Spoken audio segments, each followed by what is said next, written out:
La place de l'artiste, c'est de marquer le coup. Il pense pouvoir dire et faire quelque chose.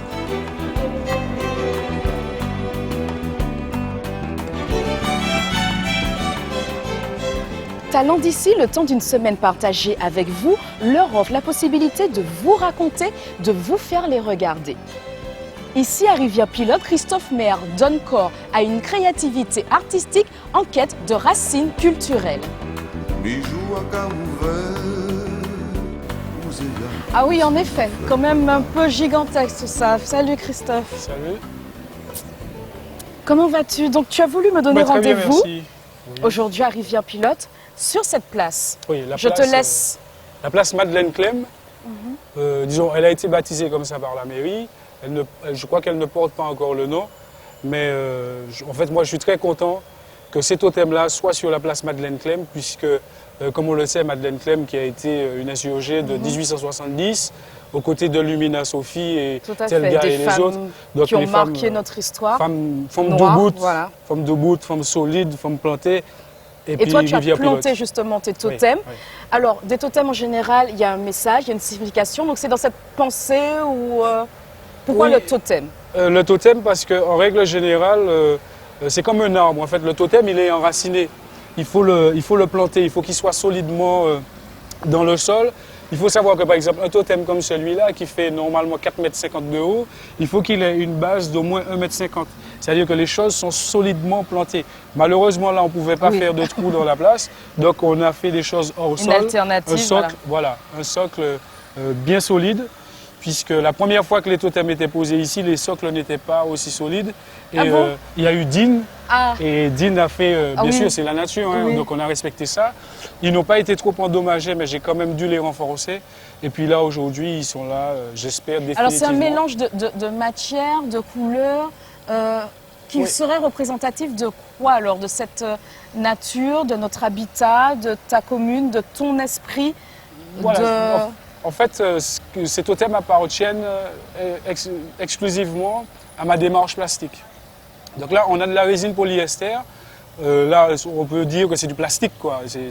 Et qui est mélangé à du colorant. Contrairement à la fabrication des bateaux, moi, j'ai détourné un peu le processus et je mélange directement des colorants qu'on utilise dans le bâtiment à cette résine. Ce qui fait que ce sont des supports transparents. Et le soir, les totems sont branchés sur l'éclairage public et ils s'allument en même temps que toute la commune. D'accord. Et là, on a notamment 5 éléments. En règle générale, on parle de 4 éléments, mais moi j'ai rajouté un élément. Alors là, l'eau, ça j'en suis sûre. La nature, j'en suis sûre. Voilà. Là, alors j'hésite entre la terre et... Donc la terre ici, là on a l'air, le vent. Ah, d'accord. Le vent. D'accord. Et puis le dernier là-bas, c'est le feu. La chaleur, le feu. Alors, c'est vrai que moi, je dénote les choses de manière très particulière. C'est-à-dire que quand je parle du feu, j'associe ça à notre nature aussi. Donc, c'est la chaleur, c'est l'énergie, l'intensité qu'on a en nous qui nous permet d'accentuer et moi, je veux même pousser peut-être, parce que, on va dire, tu as ta création, puis il y a les interprétations. Alors moi, j'ai envie de rebondir par rapport à ce que tu me disais juste en arrivant avec ces femmes de feu. Et donc justement, ce feu sur cette place, quoi. J'ai le temps pour qu'on aille dans mon atelier créer quelque chose parce que là... Parce que cette semaine, je veux tout apprendre de toi. Donc, tu vois, justement, à la fin de la semaine, sûrement, on aura créé quelque chose. Voilà, exactement. Mais c'est génial parce que c'est exactement ça. C'est-à-dire que le totem, quand on regarde bien, moi, je m'inspire aussi des autres peuples, notamment les peuples premiers, par exemple les Amérindiens d'Amérique du Nord, et qui ont surtout, parce que c'est de là que proviennent les totems, les sémi-totémiques plantés qui représentent comme une carte d'identité qui représente la tribu. Et ce totem, en fait, est là pour protéger. Et aujourd'hui, on peut dire que ces totems sont sur la place Madeleine Clem pour protéger, pourquoi pas Rivière-Pilote, les enfants. Pour inspirer avec le vent. Ben voilà, avec le vent, pousser influencer, voilà. Tous ceux peut-être qui seront présents, les regardent, passent. Ben nous, en tout cas, j'espère que le vent, la terre, le feu, la nature, tout ça qui sont en fait un tout, qui sont ton tout, on va le décliner toute cette semaine ensemble, si tu le veux bien. On va apprendre un petit peu plus de toi chaque jour comme ça. Donc déjà, on a vu le côté bien ancré dans ses racines. Bien planté. Bien planté. Voilà. On continue ensemble et puis on va s'évader à Rivière-Pilote avec toi. D'accord, sans problème. On y va? Moi, je vous fais tout plein de gros bisous chez vous. Je vous dis à très vite dans Talents d'ici sur Télé Martinique. À bientôt. Ciao. Bon, on continue, nous? Ça marche.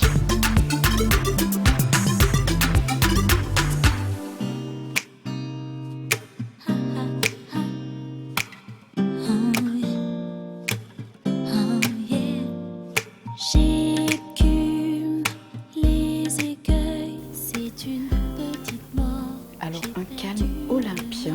Bonjour Christophe. Bonjour. Salut. Ça va? Ça va. Alors, je viens de te rejoindre pour ce mardi dans cette bibliothèque, donc à Rivière-Pilote.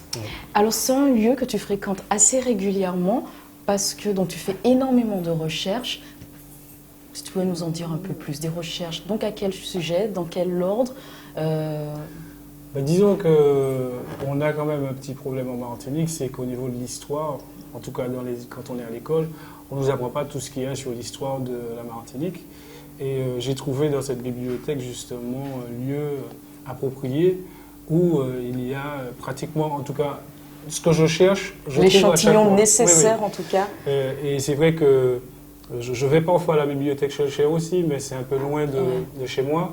Et ici, je trouve ce qu'il faut. Donc, les éléments. Alors, des éléments qui rentrent dans quelle mesure dans ton travail? C'est surtout au niveau de la réflexion, parce que j'ai une réflexion très poussée avant l'élaboration, avant la création. Et c'est vrai que quand je sens que j'ai certaines lacunes, je viens ici chercher. Malheureusement, il y a des livres qui ne peuvent pas sortir d'ici. Donc souvent c'est là. Que tu prends tes notes. Oui, que je consulte sur place. Ça pourrait paraître intriguant parce que donc, tu es peintre, sculpteur. On a souvent l'impression, en tout cas de façon générale pour la masse, que quand un écrivain, un sculpteur crée, c'est quelque chose qui vient un peu pas sans réflexion, mais qui vient de façon un peu spontanée. On a du mal un peu à voir ou à concevoir qu'on puisse autant réfléchir et travailler sur une thématique. En fait, la spontanéité, c'est l'instant présent. C'est vrai qu'après, quand je commence à travailler, les couleurs, les gestes et tout ça, c'est de la spontanéité. Mais à la base, de toutes les façons, il y a une réflexion. Quel que soit ce qu'on doit faire dans la vie, on réfléchit d'abord. Et pourquoi ne pas s'enrichir? Pourquoi ne pas arriver justement à cet instant c'est ce moment présent où on va créer quelque chose? Pourquoi ne pas arriver blindé de quelque chose, comme le morceau d'ailleurs de Tambour Bocanal qui dit « Tiens, nous blindés oui. ». C'est ça. Je veux avoir des choses en moi et notamment à ce moment-là pouvoir extérioriser ces choses-là et donner naissance à des œuvres. Donner corps, on va dire c'est ce que c'est ça, c'est donner corps à ta réflexion. Oui, voilà, c'est-à-dire que tout participe à ma création. Et notamment ça, le travail de recherche que j'aime beaucoup pour moi et aussi parce que j'ai envie de le partager avec les autres. Et comme j'ai un moyen de communication qui est la peinture, je mets tout ça dans ma peinture. Il faut que les gens sachent. Par exemple, la dernière fois, j'ai fait une expo à l'Atrium. Quand j'ai fait une sculpture en hommage aux femmes insurgées de 1870, on y revient, il y a beaucoup de personnes qui étaient étonnées de voir qu'il y avait des noms qu'ils ne connaissaient pas, des situations qu'ils ne connaissaient pas. Et il y avait une explication surtout derrière. Oui. Et ça, c'est très important. Et de pouvoir communiquer avec les gens. Parce que je ne viens pas simplement récupérer des mots et tout ça, copier, puis voilà. aller mettre en sculpture. Et non. C'est vraiment un travail de recherche où je dis souvent que mon atelier est un laboratoire. C'est un sanctuaire, c'est un laboratoire, c'est une maison, c'est un foyer. J'habite là. Je ne loge pas là-bas. J'habite là-bas.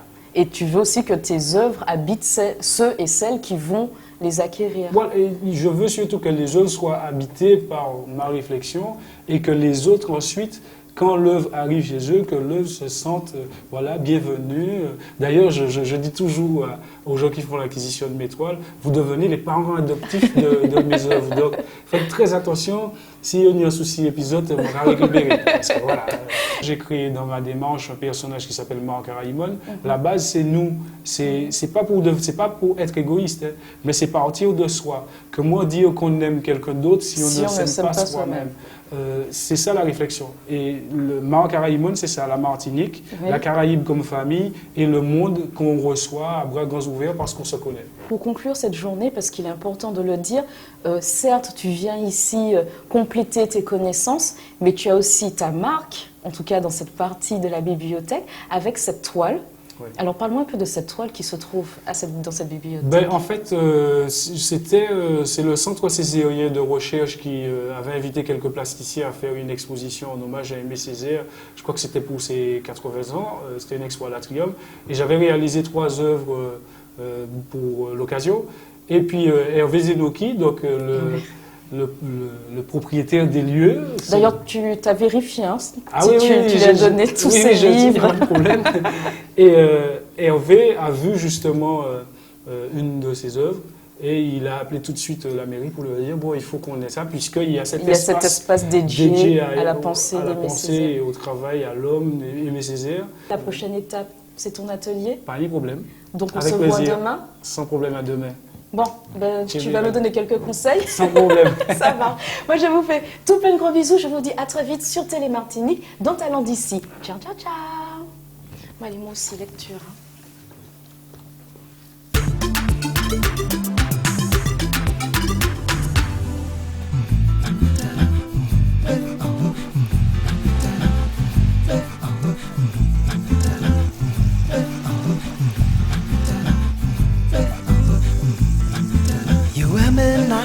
Là, yo pas me peuple là. En vérité, yo pas senti cadence à paix. Salut Christophe. Salut. Comment va? Donne-moi juste le temps d'arriver jusqu'à toi. Oula, tout douce. Ben, merci de m'accorder ton jeudi. Ben, je t'en prie. Merci de partager donc ce début de soirée avec moi. Alors, on n'a pas parlé depuis le début de la semaine, mais tu es de Rivière-Pilote. Oui. Et puis, tu as voulu ce jeudi que je te rejoigne dans ce lieu où tu as grandi, où apparemment tu as fait tes petits plongeons avec tes amis. Ben, je te laisse raconter. Ben, ici, on est à Lens-Figuier, sur la plage de Lens-Figuier. Le coin à l'extrême, quand on arrive face à la mer, à l'extrême gauche, il y a un rocher. Et c'est là où, depuis tout petit, en fait, tous les enfants du quartier, on venait sur ce qu'on a appelé notre plongeoir. Et celui qui allait épater la petite copine en allant le plus loin possible en apnée. Mais là, ça, c'est par rapport à mon vécu. Et puis ensuite, par rapport à ma vie d'artiste aussi et mes recherches, il faut savoir qu'ici, en fait, c'est un lieu chargé historiquement parce que c'est le lieu où se trouvent les polissoirs. Pour les Amérindiens, juste derrière, là où les jeunes plongent justement, il y a des polissoirs. Les Amérindiens justement venaient là pour aiguiser les pointes des flèches avec, notamment ils utilisaient la nacre du lambi, des coques de lambi, et ils venaient là. Et moi j'aime venir lire parce que souvent quand je suis seul, j'ai l'impression que je suis en présence de... Oui, que toutes les âmes, les chefs pensées... amérindiens, on est là en train de parler. Qui viennent te donner leur force. Voilà, et quand je viens lire ici, je lis souvent de la poésie. Et avec ce bruit, la mer... Donc ça fait un peu...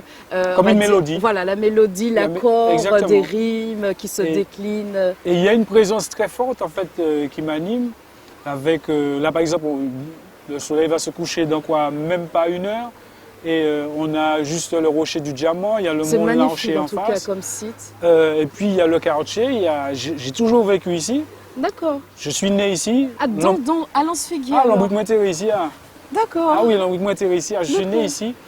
Et moi je pensais que c'était Rivière-Pilote, mais que c'était ton choix d'être venu... Non, là où il y a mon atelier, qu'on verra, mon atelier est sur le terrain familial, là où je suis né. Juste derrière, il y a la maison Donc, il y a aussi toute ton âme. Il y a toute mon âme. Et en plus, il y a ici un site amérindien. Donc, on retrouve justement ce... Donc, c'est peut-être pour ça, ces influences au final. Ah, comme tu dis, c'est peut-être toutes ces ondes. Voilà. Peut-être que je suis habité par une cinquantaine d'âmes amérindiennes qui viennent justement te pousser, parler à travers toi. Et voilà.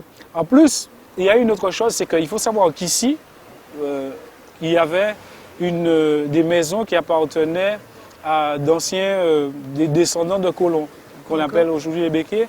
Et ma mère a travaillé ici. Donc symboliquement, je reviens ici en hommage à ma mère partie depuis quelque temps. Et je reviens ici en mémoire.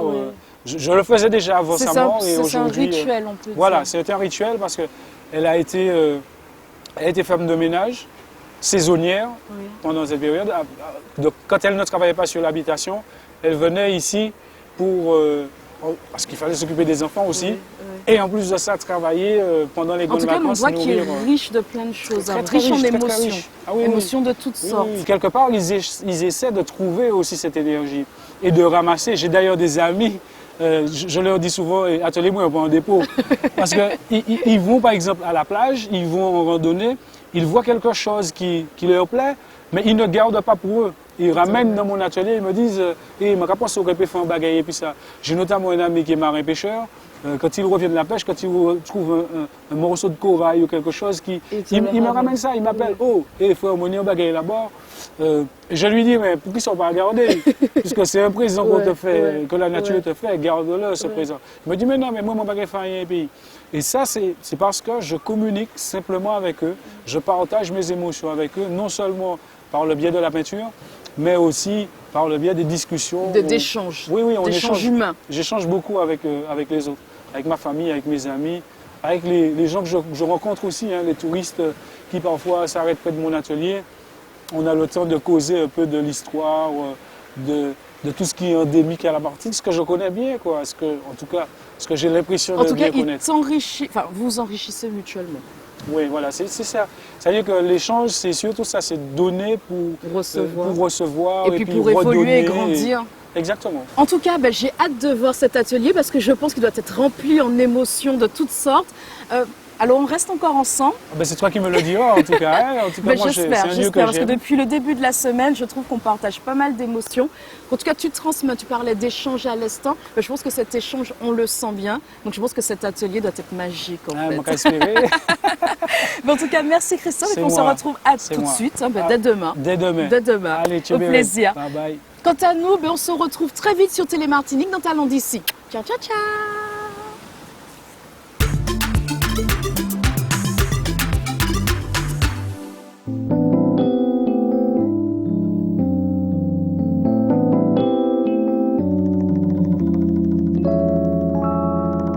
Tomaline, t'es gentille fille, depuis tout petit, camande la vie. Des moubins pour douci d'oeil, des caresses pour douci coy, et tu vois l'amour aussi.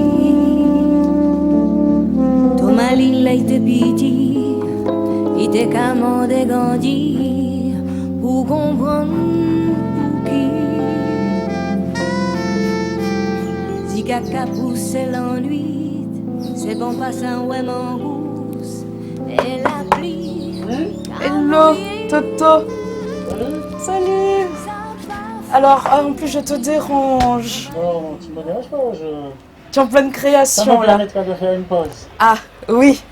En tout cas, Christophe, alors nous sommes à Lance-Figuier. Oui, je te laisse un peu te déchausser, je sais même pas, démasquer. Toute cette semaine, de toute façon, on faisait tomber les masques. Ouais. En tout cas, celui de Christophe, essayer d'en apprendre un peu plus sur toi. Donc, pour finir cette semaine, voilà, la métaphore est devenue physiquement. Ben oui, et puis là, je vais te montrer, si tu veux, comment a évolué mon travail depuis donc lundi, la place de la mairie. Voilà. Où on a le travail de résine, marouflé sur le tuyau et tout ça avec les totems. Et là, aujourd'hui, donc le travail en extérieur, je l'ai ramené à l'intérieur. C'est-à-dire que ce même travail est sous forme de tableau, le tableau conventionnel. Alors, j'aime bien toucher, c'est pas grave. Non, vas-y, tu peux toucher. Par contre, il faut faire attention, tu vois, moi je porte des gants parce que ça gratte après. Parce que là, c'est pas encore protégé. Et là, ce qu'il y a de génial, c'est que j'ai fait évoluer justement mon travail par rapport à la résine. Et aujourd'hui, j'ai parlé de jeu aussi quand on était à la bibliothèque. Avec les mots, notamment. Je joue. Ça serait assez facile pour moi de rester là et puis de coller juste quelques morceaux comme ça. Mais en fait, il y a justement une logique. Il y a une logique de fonctionnement comme les patchwork en fait. Tout à fait. Moi, voilà, au-delà de ça, moi, ça me rappelle vraiment parce qu'on voit les bouts de tissu, les mots. Exactement. Et moi, en fait, ma question, avant que tu me dises tout ça, ce serait, est-ce que c'est des bouts de tissu ou des mots ou des éléments qui te sont rapportés par rapport à une histoire propre, par rapport à ben, comme on avait la bibliothèque mardi, une recherche, notamment pour celui-là, parce qu'on a celui-là sous les mains. Il y a une histoire parce que ça, c'est Rayon Gabon, là. Rayon Gabon, parce que ma mère, chez elle, elle a toujours, jusqu'à maintenant, gardé son truc d'ancien temps, les vêtements qu'on met entre le matelas et le sommier. Ah, c'est vrai, ça faisait longtemps que j'avais. Et donc, voilà, c'est ça, Rayon Carbone. Et moi, je vais justement dénicher ça chez elle et récupérer c'est génial. des morceaux de tissu. Donc des bouts de tissu voilà, ça veut dire, qui ont une histoire bien singulière à ta mère, notamment. Par exemple, là, ici, celui-là, c'est un tissu que j'ai récupéré en Afrique. D'accord. Lors de voyage. C'est-à-dire que l'attachement que j'ai par rapport aux autres et ce que j'ai vécu, c'est mon vécu, c'est le vécu des autres, c'est nous. C'est Martinique, Caraïbes, nous. Oui. C'est les autres, disons, moi et les autres. D'accord. Voilà.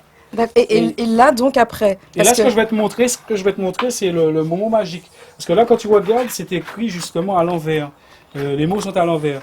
Et cette plaque-là est faite, en fait, ça va à la lumière. Donc, viens de mon côté. Tu vois, ça va à la lumière. Ouais. Et le truc, c'est qu'en fait, ça se regarde comme ça. D'accord.